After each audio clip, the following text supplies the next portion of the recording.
Welcome to Season 2 of the Empower to Heal podcast. I'm your host, Dina Tipsherini, and I'm so excited to take you on a journey through the ups and downs of motherhood. Together, we are going to learn, prepare for, and unearth all things motherhood, because I believe that exposure and awareness can lead to empowerment. So buckle up for an unfiltered, raw, and insightful journey.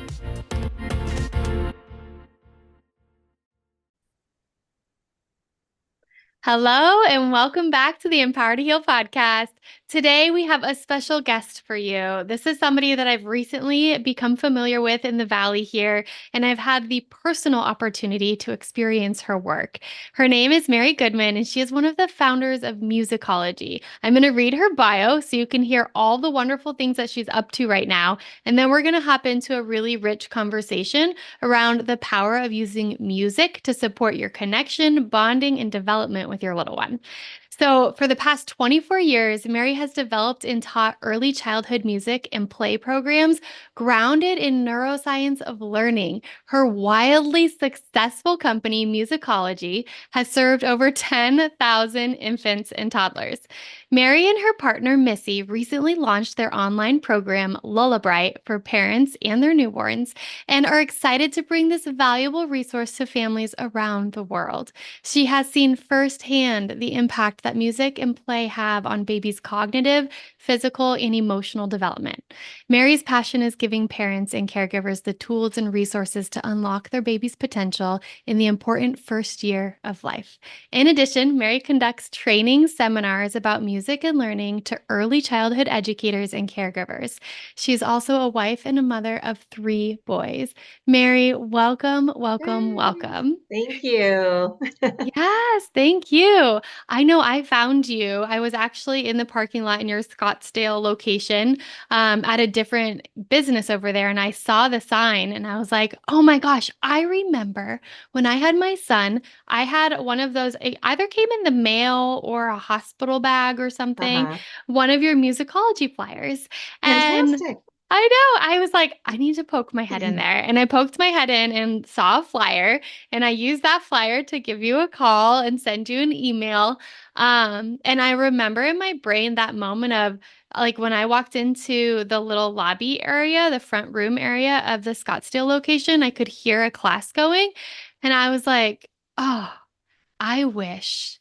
I wish I had it in me to leave my house with my infant and go to one of these classes because they are so nourishing. So Yeah. nourishing. Yeah. Yeah. Oh my gosh, I'm so happy to hear you say that. And it makes us so happy when parents find us. We do our best to find parents when they first have their newborns. Mhm. I'm a mom too, and so I know all the feelings that go along with new parenthood, the ups and downs, the highs, the lows, the in-betweens, and Yeah. just all the things you're trying to figure out in the very beginning. And it's so important. I think just vital that Yes. everybody has a community to do that with. And that's one of the many wonderful bonuses of our classes, is community building, having support, having people to go, oh my gosh, you're experiencing this too. It's not just me. And that feeling alone is just a lifesaver for a new parent. Yes. So I've had the opportunity to pop into 3 of your classes right now, and I got to sit through one of the classes. First of all, I feel like I healed a younger version of myself sitting in that room, Oh, yeah. witnessing those parents and the connection with their little ones and how you incorporated education into what you did. It was bonding, it was playful, it was precious. It was so Mhm. stinking cute. And at the same time, it was education based so that Mhm. parents felt like the intention behind the play. And this is a piece that I really want to talk about with you today because as a parent, my son's now in the imaginative play like age of his Yeah. life and he tries to invite me into that and I find how weird it feels to try to step Mhm. back into play after being an adult for so many years. I feel like there's been this disconnect. And I really, really, really picked up in your class how you were incorporating simple, connective ways to Yeah. play between the parent and the child. And I would love for you to share more about that with us. Yeah, I love that. Yeah, it's we really are there's so many, I'm just like bubbling over with things I want to say. There's so many wonderful things about, you know, our the way what we've created, our type of class. There's a lot of places you can go that focus just on the physical development or just on the cognitive development or just the emotional development. But we really combine all three of those so beautifully. Our expertise is in how learning happens from the moment of birth for the first 3 to 4 years. And but we also are experts on how music and play help our babies and our toddlers learn. So we're using music and playful activities in a really fun, engaging way to engage focus and attention. That's a really big part of the brain that's wiring up for learning from the moment of birth. And very, very important. It's a big focus and attention is a big buzzword. I'll get into that a little bit more when it comes to early childhood education. But we're and I'll go into some more benefits, but parents, as you had mentioned, parents are learning they're learning how to play. I mean, it really, I love that you said it tapped into kind of your, healing old childhood wounds. And I think a lot of parents go through that. We have some parents that come in the door that it comes maybe a little bit more naturally for them to be playful, and others not so much. And our classes really help them really get down eye level, a lot of touch, eye contact. We're doing a lot of singing and bouncing and dancing and using all different kinds of props and things to play. But every little playful activity has serious learning behind it. And we explain all those little things to the parents while we're doing each one of those activities. And so I love, number one, seeing the bonding that happens between the Mhm. parent and the baby and kind of instilling that confidence that the parent can be their baby's most important teacher and best playmate. And Yes.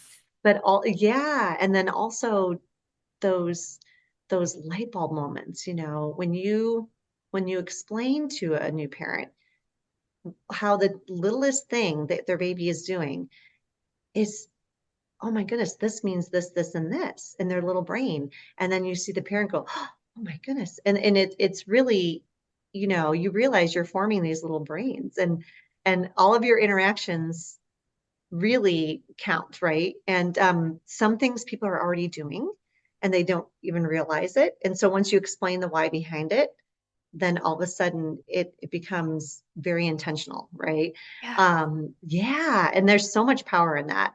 And then there's also going to be things that you didn't know about, maybe that you weren't doing, and then you're going to learn the benefit uh, physically or cognitively for your baby, emotionally, and all of a sudden you've got this whole new toolbox of things to do with your baby that can help enhance their development that you didn't know before. Yes. And if I reflect back onto when my son was an infant, first of all, those who listen to this show know that my journey in the postpartum season was a hard one. I was not prepared by any means for the drastic transition in my identity, my sense of self, my time to care for myself.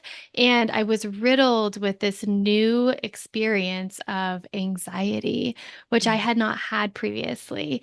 And when you're in this headspace with your infant and you're feeling anxious and you have these intrusive thoughts and you think of things that you can go do, you're not immediately met with this desire of like, ooh, that sounds fun. Let's go do it. Usually you're met with this desire of, oh my gosh, I don't know if I can do that. And what's it going to be like inside there? Like, is it going to Yeah. be overcrowded? Is it going to be overstimulating? Is my baby going to cry the whole time? What if they have a blowout in the middle of it? Driving there is a lot of work. Like, is this during nap time? How do I navigate if they're hungry? Like, all of these things flood into you. And for me, that was enough for me to say, nope, I'm not doing anything. Like, I'm going to the mandatory bajillion doctor's appointments I have, and everything else is an absolute no. And then when you sit in that space, and all of a sudden your bedroom and your bed become the space that you're in all the time, unless you're at a doctor's appointment, you start feeling like the monotony of the days go by and you're wondering like, am I doing this wrong? How do like I can look at my baby and smile and connect and I can hold them and rock them. And for us, we were feeding a bajillion different ways.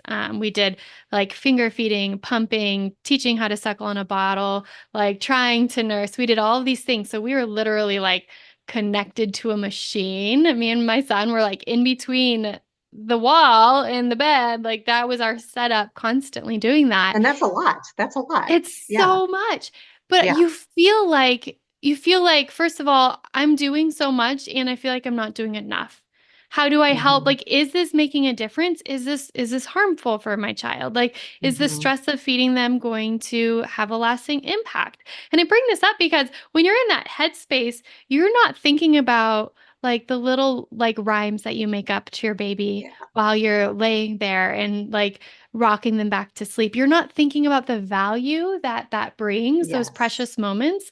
And I Yes. noticed inside your class when I had an opportunity to observe, I noticed that those moments are the entirety of the class.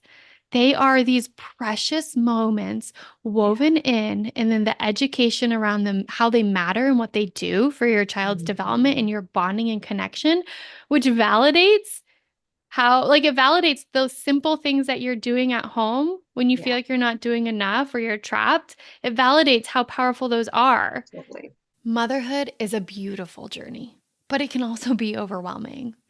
Do you often find yourself feeling isolated, struggling to find balance, and yearning for a sense of identity beyond mom? Trust me, you're not alone. Join the Empowered Mamas Club, where you'll discover a supportive community of like minded mothers. Gain valuable skills to navigate those highs and lows of motherhood, reclaim your sense of self, and become the engaged and present mom that you desire so that you can create cherished moments with your little ones. It's time to prioritize your well being and rediscover the joy in motherhood. Click the link in the show notes and join us in the Empowered Mamas Club today. Yeah. I'm so glad you brought that up. Um, wow, so much to unpack in that. I That's know. great. I know. So great. I mean, first off, I mean, I know that a lot of the moms that come in the door feel that way. Mm, And oftentimes I'm able to connect with them over the phone, or Missy, my partner, is able to connect with them over the phone beforehand. And we can usually sense the hesitation mm-hmm. and kind of guess where that's coming from.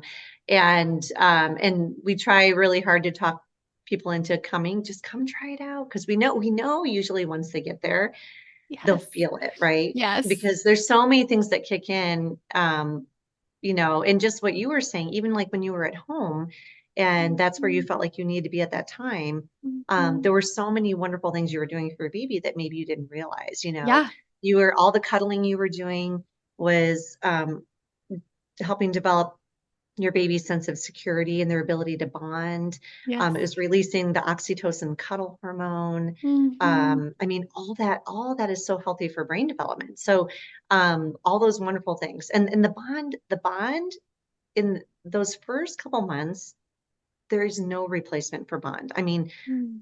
the cuddling, the holding, the feeding, the Mm.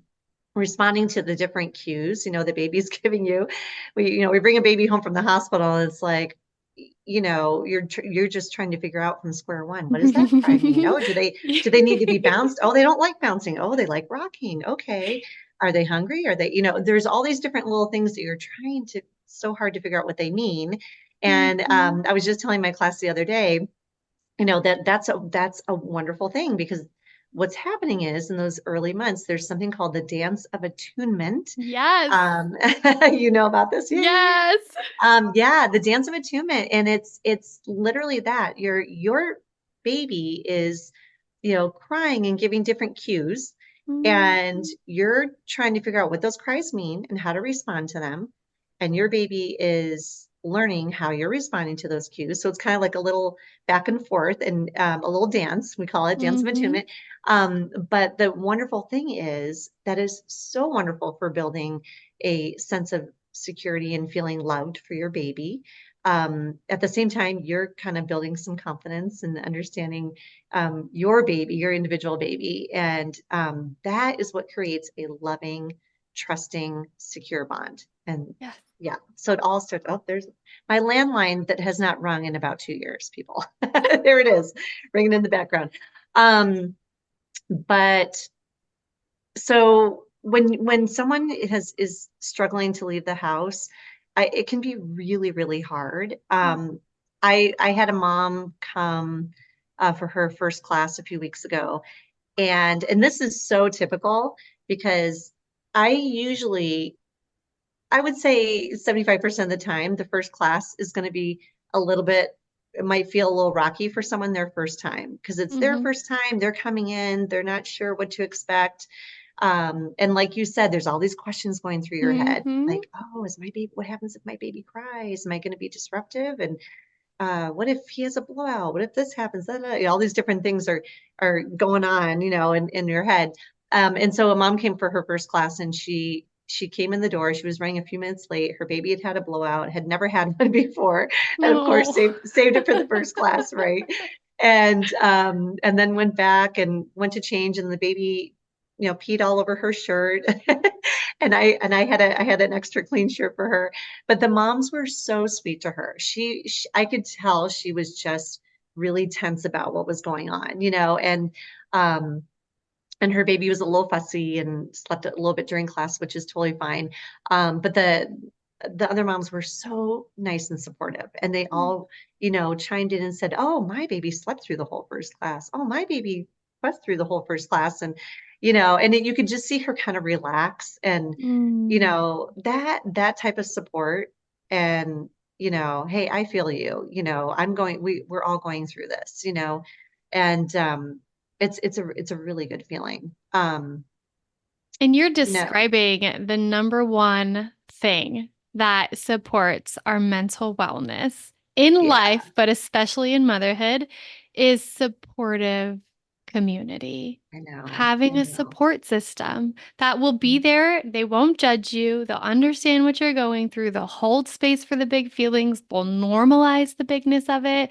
Like that piece of being a village for your community, for the moms that come Yeah, in and having that space is invaluable in that maternal mental health. Like especially in the stage where we're rewiring our brain. Like you shared about yeah, this in the dance of attunement of how like we're going through these neurological changes. Like we are pruning gray matter in our brain to become and have space to build new connections to attune with our hmm child, which also hmm reshapes our sense of self, our yeah, role, our yeah, identity. We're stepping into this new role. And then to have a support system in the midst of that that gets it and is there for you and isn't judging and in a hard moment is next to you, handing you a new shirt and validating the hardness of that.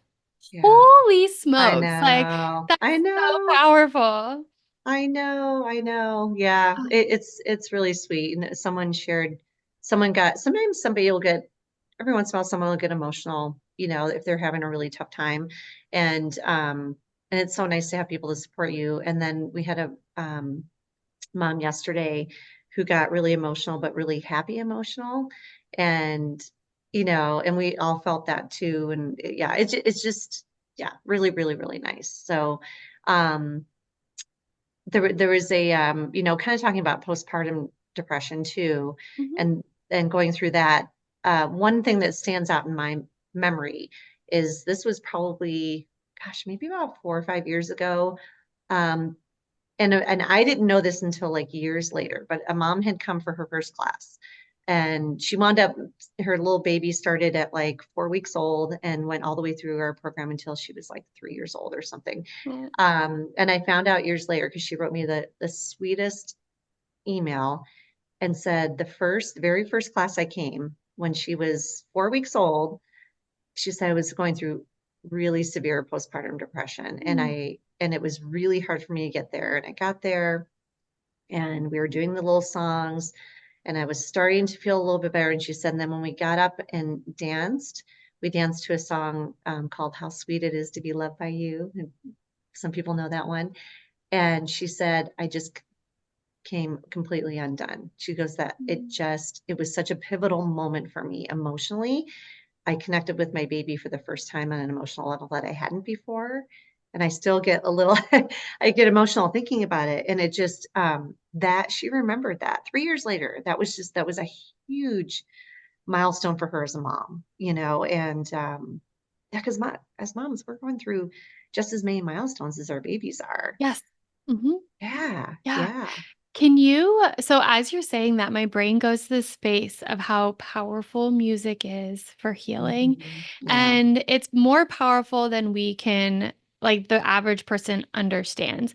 But you've done the research and the learning, and you educate yeah, people on this, and so I'm yeah. wondering if you could tell us from, like, a neurological standpoint and developmental standpoint how these pivotal moments. I think every single person I know has a song that they can relate to a part of their life, right? Like they Yeah, listen to that song and they're like, man, this is the song of my childhood. This is the song of my love life. This is the song of my grief, right? Like we have totally. these things, and songs help move Yeah. us through parts of our life. Like they dance with us through life. And so can you teach us how this all works? Oh, I love it. I love it. Yeah. Yeah, it's so true. I like it doesn't matter who you are. You don't have to be a singer, a musician, none of that. Every single human, if you're a human being, you can connect through music. Music, like you said, it stirs up emotions.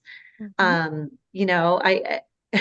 I'm sure a lot of people can relate to this, but every once in a while you want to put on like a sad song and just have a good cry. Yes. And just as much as you want to put on a happy song and dance and Mhm. your heart out, and it just there's music for all different kinds of emotions. So it helps us really get in touch with our emotions.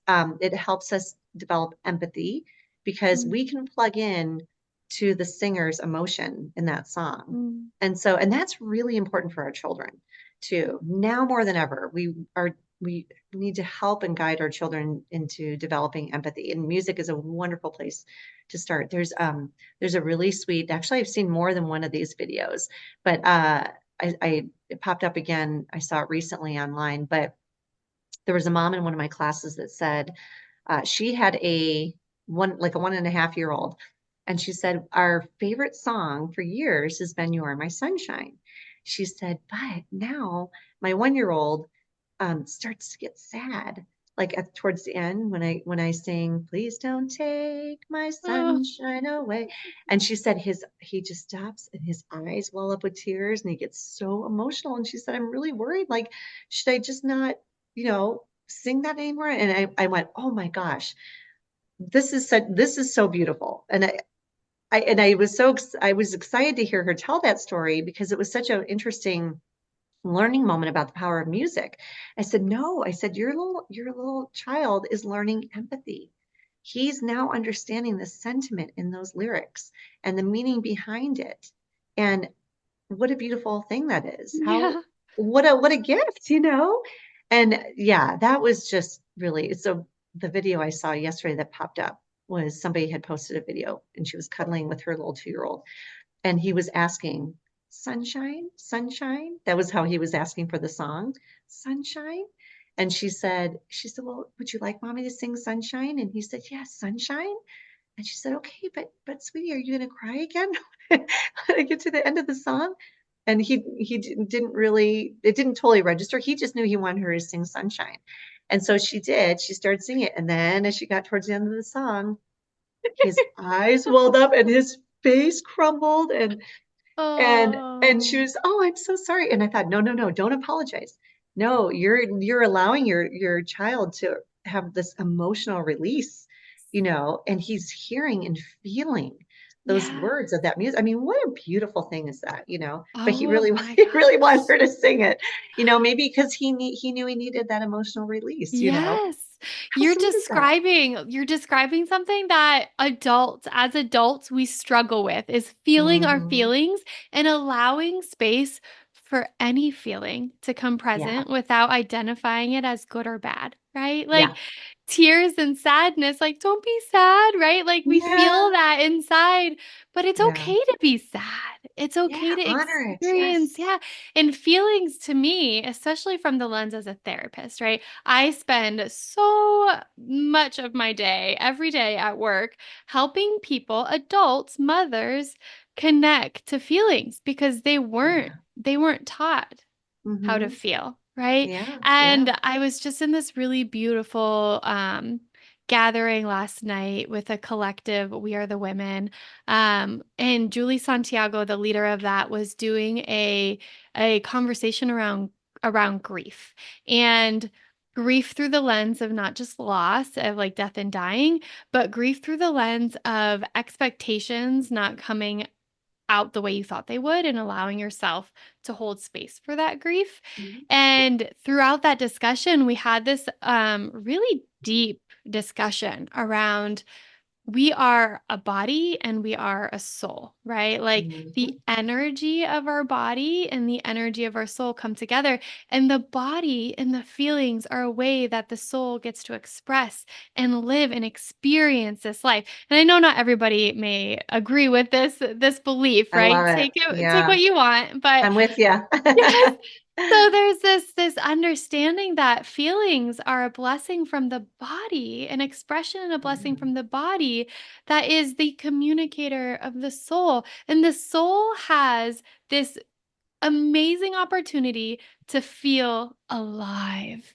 And what does it mean to be alive? It That's means what to we're here for. That's what feel we're it here for. all. It means Yeah. we feel it all.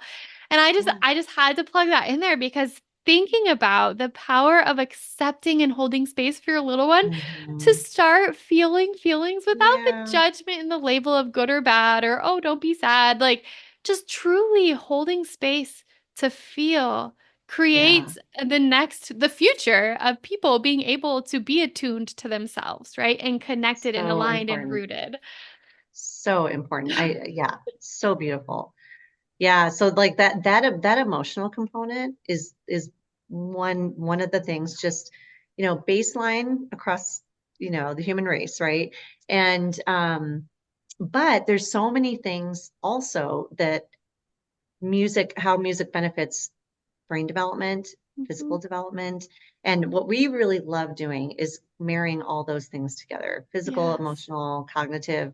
And so let's talk about a newborn, for example. Mhm.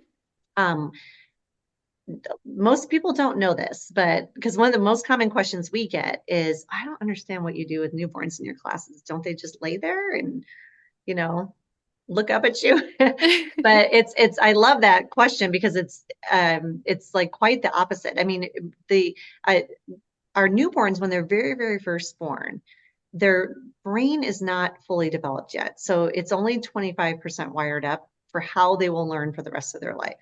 Mhm. And all the other organs are fully formed for the most part. They're just little miniatures of what they Mhm. eventually will be. But the brain is really like working hard and wiring up very, very quickly, especially the first year. So don't ever discount that first year because there's a lot going on in that little baby brain. And that's why the interactions are so important and understanding, how all those little things that you're doing that may not seem like much are so, so wonderful for building a healthy brain. So 25% wired at birth. And then by the time babies celebrate their first birthday, their brain has wired up from 25% all the way to 75%. That's just the first year. 75% wired. I mean, it's incredible. So there's, the language that we use with our babies is really, really important. The type of language, how often we're using language with our babies, and that comes from talking, narrating your day. Singing songs is great because Mhm. when we use our singing voice, we're using language in a really unique and special way that also engages focus and attention, which is something I mentioned earlier. Introducing books early and the vocabulary and language and the pictures and books is great. But language is huge because we now know through research that the number of words a baby hears in their first year is now we know is linked to their testable IQ by the time they enter kindergarten. And Mhm. it's so stunning to hear that because a lot of people think that the learning really doesn't happen until like our toddlers start like talking and walking and things like that. But it's not that. I mean, there's so much going on at that stage of development too. But that happens because of the foundation we've laid Yes. in that first year or so. Are you on the brink of parenthood, eagerly anticipating the arrival of your little one?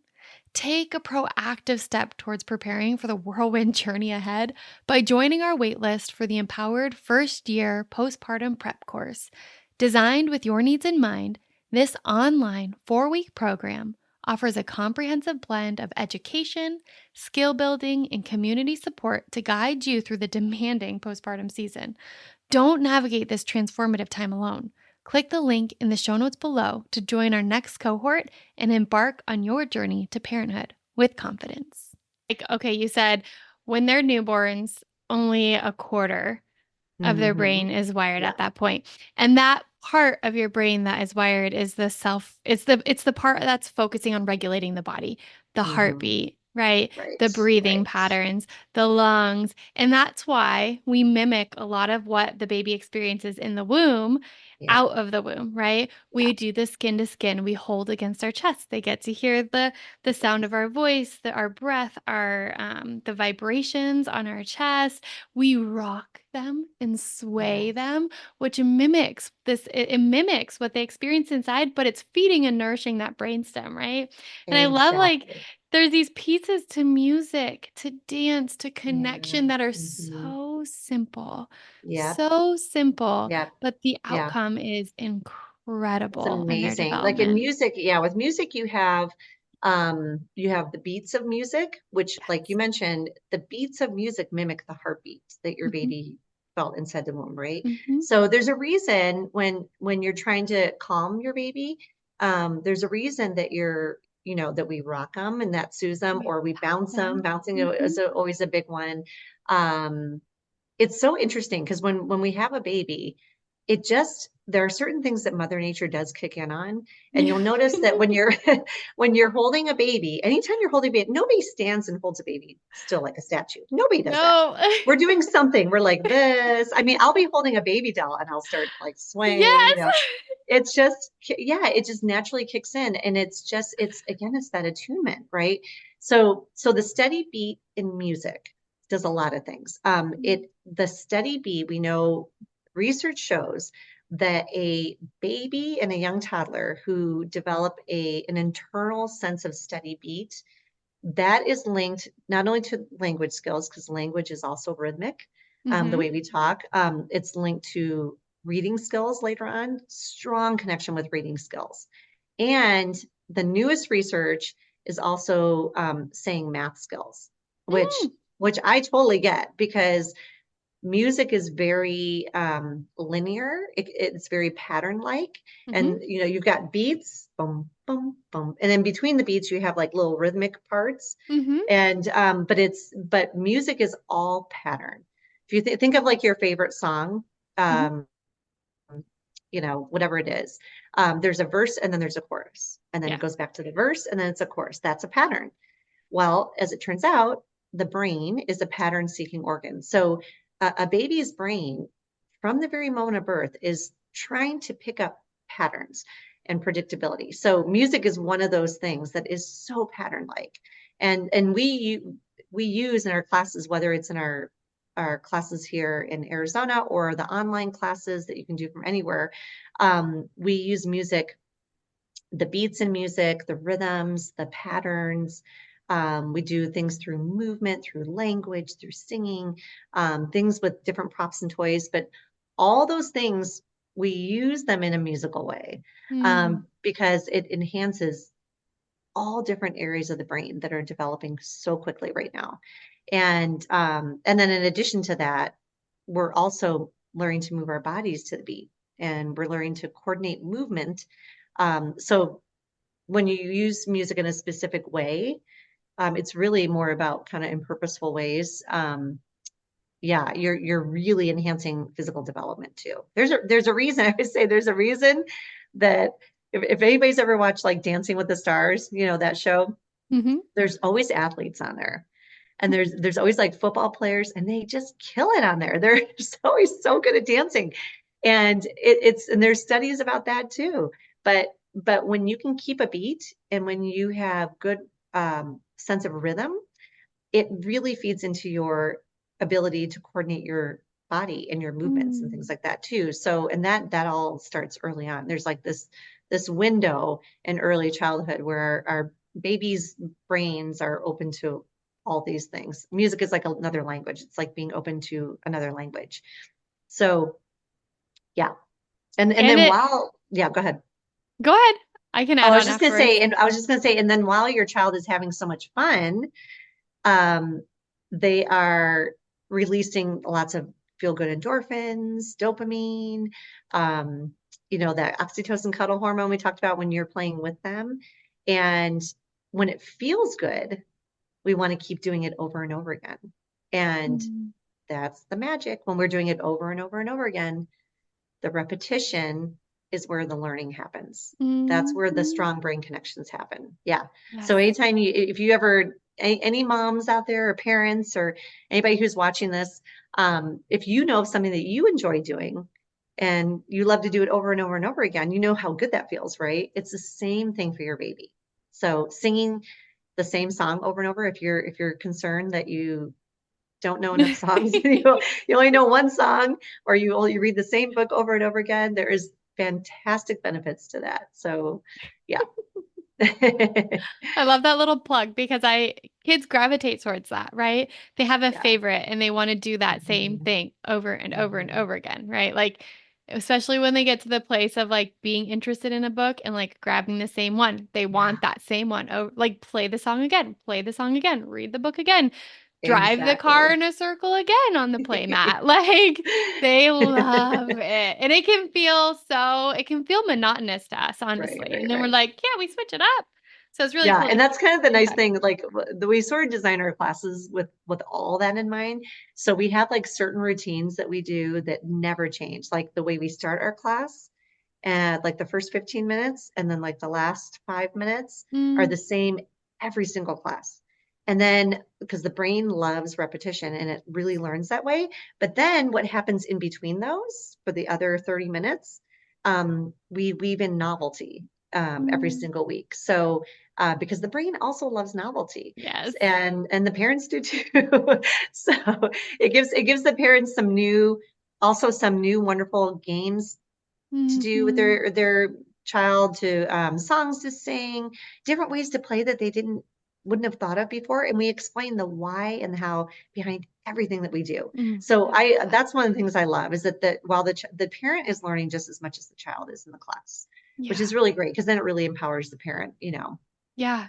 Everything that you're saying also applies to like emotional intelligence and Mhm. our ability. So, as humans navigating the world, it's very easy in today's fast paced society with multiple demands and distractions to disconnect, disassociate. All of a sudden, you drove from your house to work and you're like, oh, like when did I pass like that stoplight? I don't remember it, right? Or like we are just like so distracted Yeah. and engaged that we naturally disassociate.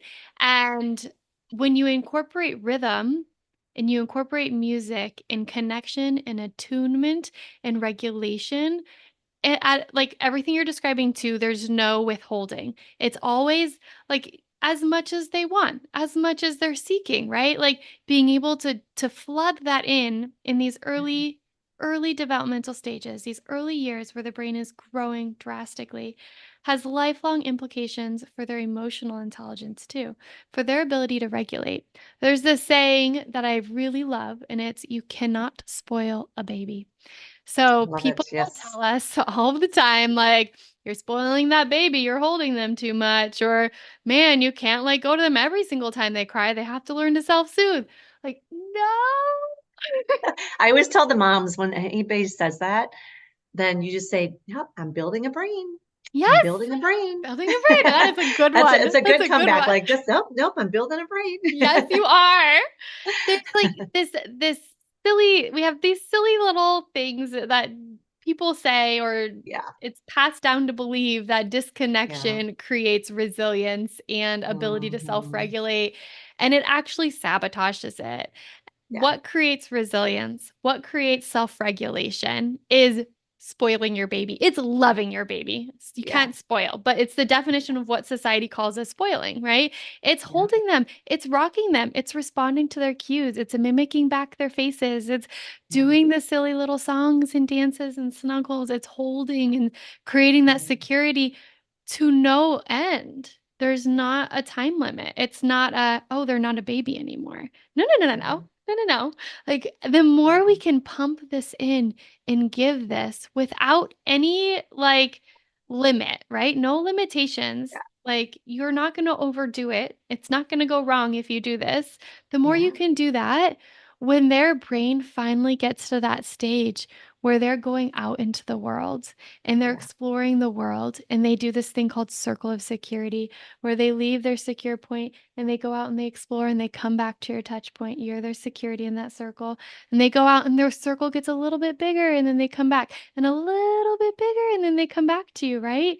As they grow up and they do this, they're going to be more secure in going out and experiencing the world and regulating through disappointment and regulating through change and Yeah. regulating through overwhelm and coming back. And every time they Hmm. come back, it's that touch point. And I still do it as a grown adult, but my Yeah. circle of security has shifted now to my husband from my mom and Yeah. dad, right? Like Yeah. now, Yeah. like I want to go out into the world and then I want to come back and Hmm. tell him about it or get a hug if it's been a hard day, right? Like, So but great. I just got back from a conference. It's all about that. I mean, yes. it was just my mind, still reeling thinking about it. It was so fabulous. But yeah, you're absolutely right. It's just it's if if you think of all of the if you think of all the life skills that we want our child to have when they're 18, 20, 25 years old and they're an adult, if you were to make a list of all those life skills that you want your child to have to be Mhm. a happy, well-adjusted human being, Yes. it all starts from helping them by co-regulating with them, Yes. and then they will become self-regulated later on. We in even like oh gosh, there's so many cool things that we see in our music classes, like um the social skills and the social awareness starts with like social awareness, Hmm. and then that builds into social skills, and then they start to, as they become a young toddler, they start to um, kind of understand, okay, how to cooperate in a group, right? Hmm. And we're doing that with our bodies, with our voices. I mean, there's so many wonderful things that happen. I mean, the things that 1 year olds can do in our classes, I'm like, I just am blown away. It's because we've built all of this in layers from the time they were newborns through music and play. Yes. And I tell the parents, I say, guys, if you look in the early childhood development books, they would say your kids could be doing that when they're about 4 or 5. But look at your kid, your baby's 1 year, 1 or 2 years old, and look what they're doing. And it's just it's magic. Yeah. It's And I say music is magic. It's it, incredible. it is Yeah. magic. And what's Hmm. powerful about it is it's not like you described in the beginning of this episode, you shared that this isn't just treating one specific thing. Like this is Hmm. social, emotional, developmental, cognitive. Like we Hmm. are pulling in all of the different aspects into one. And what's powerful about having this multi-dynamic, like outcome from this is, and it's, I'm going to say it, it's simple, it's complex in understanding the science, it's simple in the implementation, right? It's Totally. something that you can go and do and then bring home and keep practicing with your little one. You don't need a Yes. professional there to do it with you. Like Right. it's real easy stuff that you can comprehend and Yeah. naturally do with your baby, but because it Yeah. has this like multifaceted outcomes that happen from the same types of interventions, that creates the well-rounded mind, right? We Yes. sometimes like in a and I keep going back to society because I can just think of how I was raised in the schools that I went to. There's a large push for academia, right? Like we need to have good testing scores. We need to have good Mhm. outcomes. We care about these specific types of subjects that we're testing on. And the funding for the arts has decreased. Yeah. The funding and the opportunity to engage in that has decreased. But you cannot create a mind that can Hmm. tolerate and do well with all this academia Hmm. without having the arts and the movement and the exercise, the living in the body and shifting and moving and growing. You can't Yeah. have one without the other because this one will inevitably have fault lines. It will Hmm. inevitably have the anxiety and the stress that make it crack because we didn't learn the tools to regulate and bring in the joy and the self expression and the movement. Yeah. And so The, I the the think, word the word academic is so ugh. Because well, it's just a misunderstood word. It depends on, some people hear academic and they think paper and pencil true. and right and books and I always cringe when I hear that 3-year-olds are, doing worksheets and don't get me started on that. Anyway, but then you have the arts and the trick is with the arts is that it's, there are people that want to be able to measure everything. And Mm, it's like, how do you measure like the outcome of a child who's had so many a lot of exposure to music and art and moving their body and all these different things. It's like you can't measure it quite those same way as you can like a test score, and so it somehow loses its importance in the eyes of mhm, many of the people making the decisions. mhm. So it's yeah, it's a shame because it's all connected. And I'm always hopeful. I'm always hopeful that the pendulum, I think sometimes the pendulum starts to swing one direction for a Mhm. while, then starts to swing another direction. Um and so I'm always optimistic that, you know, we'll we'll we'll get a hold of that and do better. Yeah. So yeah, Well, when we know better, we do better. And like yes, Maya Angelo, thank courses you. and Mhm. programs like yours that teach and create this experience from the very beginning in parenthood, like that's going to shift the Yeah, narrative. Look down the road for 5 years from each parent you've had the opportunity to have yeah, in your classroom. Like how they're making decisions and how they're advocating for their little ones yeah, in their future, right. it's all impacted by what you're Yes. teaching. Yeah, I love what I do. I'm very blessed. I'm very blessed. We've we've had our musicology business. Misty and I have been doing this for about over 25 years. And but we started the musicology business about 15 years ago, and that's our brick and mortar business. So we have 3 locations around the Phoenix area. And we originally thought we would like to franchise a lot of different places. We actually have one in Virginia and one in Reno. Um, and then we sort of had a realization that, we're not going to reach enough people that way. That's slower. It's harder to do. And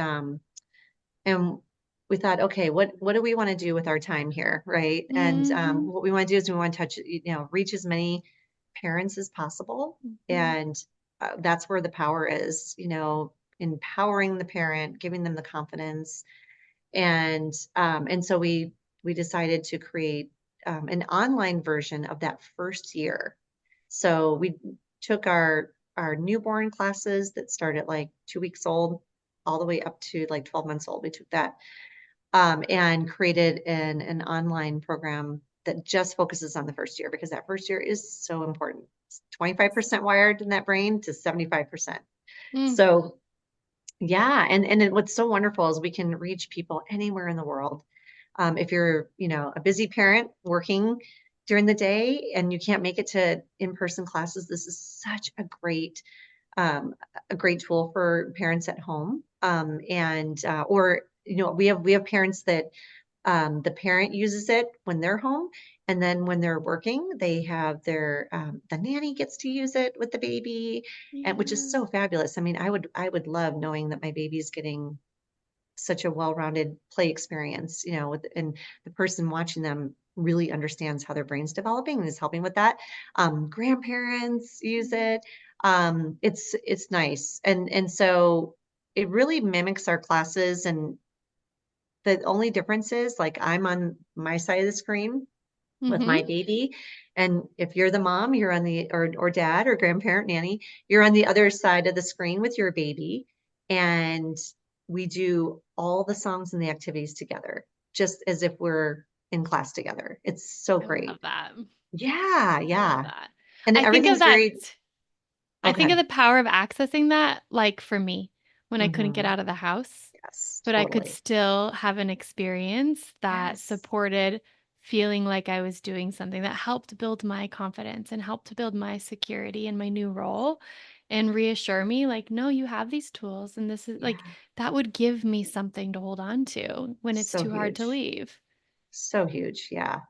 Yeah, and just knowing, being able to learn right alongside your baby and feel so good about all the little things that you're doing together, Mhm. that there's just nothing like it. So yeah, yeah, we're really, really happy to be reaching more people that way. And the nice thing too is we're just a phone call away. So sometimes parents will call us and they have a question about tummy time and their baby's really struggling. And a lot of times we can give them some extra tips over the phone and just get to know them a little bit and what their situation is. And, or sometimes people just need someone to talk to and run something by. And Yes. so it's really nice to be there and help support them. I love that you have that accessibility for the Yeah. parents that attend your courses. So, how do people find you? How do they enroll in this, whether they're here in Yeah. Arizona or they're listening from somewhere else in the world? How do they get Yeah. to be a part of what you do? Great. So if you're in the Phoenix, Scottsdale, Chandler, anywhere in the Phoenix area, we have a Scottsdale, Chandler, and Arcadia location.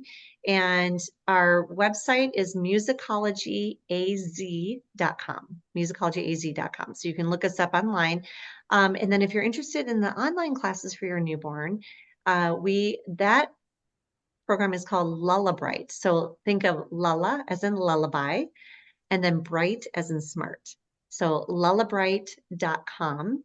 And there's a lot of information there, but you can also please reach out with any questions. And we have demo classes and things like that. People can try out for the online program. Yeah, we just we're so passionate about this. We've seen how it changes the lives and the experiences of new parents and how it really sets these children up for success, in life. Yes. Um, yeah, it starts from day Yes. one and yeah, we can all do it. And it's, just about being present and, you know, knowing the Yeah. information you need. And yeah, everybody's doing Yeah. their best. And that's the thing. We're all here to support each other.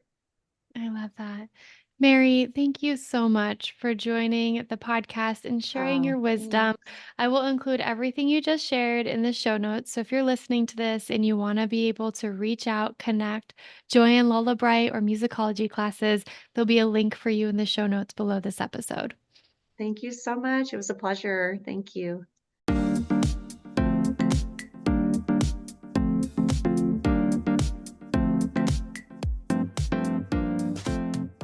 It has been an honor to share this space with you today on the Empower to Heal podcast, where we illuminate the strength you have within yourself to heal. Make sure you subscribe so you don't miss our upcoming episodes and leave us a review on your favorite podcast platform.